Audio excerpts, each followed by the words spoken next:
সোনা অসন্তুষ্ট হয়ে সেখান থেকে চলে যায়। হ্যাঁ বন্ধুরা, আজকের পর্বে আপনারা দেখতে পারবেন এঙ্গেজমেন্টের জন্য চারু সূর্যকে কি পরবে এমন প্রশ্ন শুনে সূর্য মনে মনে একটু ভাবতে থাকে। সে তারপর সোজা উত্তর দেয়, আমি এখনও দীপাকে ভুলতে পারছি না। চারু প্রথমে কিছুটা স্বস্তি হয়ে যায়, তবে মুহূর্তের মধ্যে সে নিজেদের সম্পর্কের কথা মনে করে এবং দৃঢ়ভাবে বলেন, তাহলে আমি এতেই রাজি। এর মধ্যে সূর্য কিছুটা বিভ্রান্ত এবং দুঃখিত অনুভব করে, কিন্তু সে চারুর কথার প্রতিদানে আর কিছুই বলতে পারে না। এদিকে রূপা নিজের কাছে এসে প্রশ্ন করে, তুমি শ্রেয়ানের সাথে দেখা করতে গিয়েছিলে? দীপা সোজা উত্তর দেয়, না আমি যাইনি, সে এসেছিল আমার কাছে এবং সরি চেয়েছিল।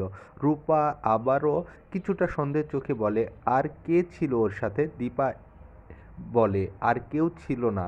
দীপা এটা নিশ্চিত করে জানানোর পর রূপা কিছুটা শান্ত হয়, কিন্তু সে এখনও কিছুটা অস্থির হয়ে থাকে। এরপর সোনা বাইরে বেরিয়ে এসে মিশকাকে ফোন করে। ফোনে সে খুব খুশি এবং উল্লাসিত কণ্ঠে বলে, তুমি খুব খুশি হয়েছো তাই না? মিশকা ফোনের ওপর প্রান্ত থেকে উত্তর দেয়, আগের মতো যে সিচুয়েশন ছিল সেটা এখন আর নেই।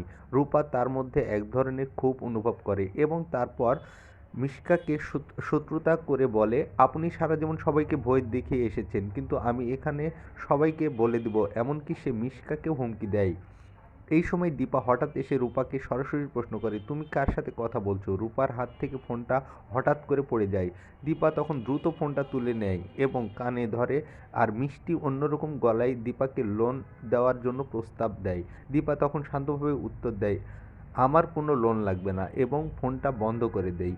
এরপর দীপা নিজের হাতে রান্না করা খাবার রূপাকে খাওয়ায়, যেন তার সদ্যতার এক প্রমাণ দিতে পারে। ঠিক তখনই চারু এবং সোনা বিগ বংয়ের অনুষ্ঠানে আসে। চারু দীপাকে এক প্রস্তাব দেয়, আমি চাই যে আমাদের এঙ্গেজমেন্টের সমস্ত খাবার তুমি নিজের হাতে রান্না করো। দীপা সোজা বলে, আমি রান্না করব, কিন্তু রূপা এই কথায় প্রতিবাদ করে, এটা ঠিক হলো না, এটা হচ্ছে ইচ্ছে করে করলো। পাশ থেকে সোনা মন্তব্য করে, বেশি বুঝে গেছো, বিগ বং যে এত বড় অর্ডার পেয়েছে সেটা বুঝতে পারছো না? এই কথাগুলো শুনে সোনা অসন্তুষ্ট হয়ে সেখান থেকে চলে যায়। এই সমস্ত ঘটনাগুলো মিশকা গোপনে শুনে নেয়। সে মনে মনে ভাবতে থাকে, কোথায় ভাবলাম রূপাকে ভয় দেখাবো? না, এখন সূর্য আর চারু এঙ্গেজমেন্টটা আমাকে ভাঙতেই হবে। রাতে পার্টিতে চারু ও সূর্য তাদের এঙ্গেজমেন্ট পার্টিতে দীপা ও রূপাকে আমন্ত্রণ জানায়। দীপা সেখানে নিজের হাতে রান্না করে খাবার নিয়ে আসে এবং পার্টিতে যোগ দেয়।